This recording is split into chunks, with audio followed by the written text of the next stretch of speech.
أعوذ بالله من الشيطان الرجيم. بسم الله الرحمن الرحيم. يا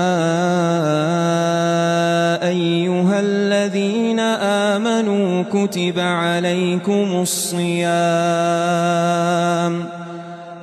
عليكم الصيام كما كتب على الذين من قبلكم لعلكم تتقون أياما معدودات فمن كان منكم مريضا أو على سفر فعدة من أيام أخر وعلى الذين يطيقونه فدية طعام مسكين فمن تطوع خيرا فهو خير له وأن تصوموا خير لكم إن كنتم تعلمون شهر رمضان الذي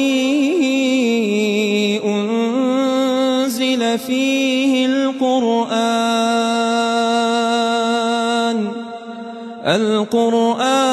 هدى للناس وبينات من الهدى والفرقان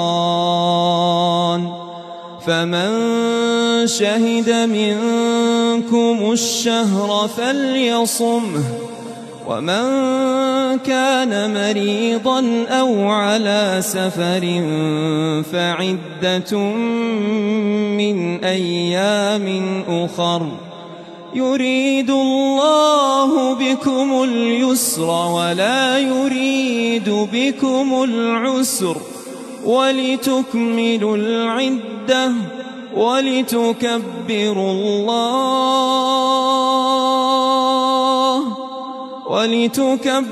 الله على ما هداكم ولعلكم تشكرون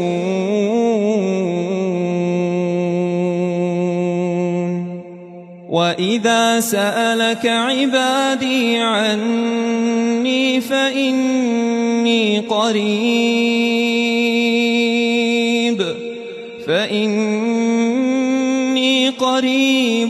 أجيب دعوة الداع إذا دعان فليستجيبوا لي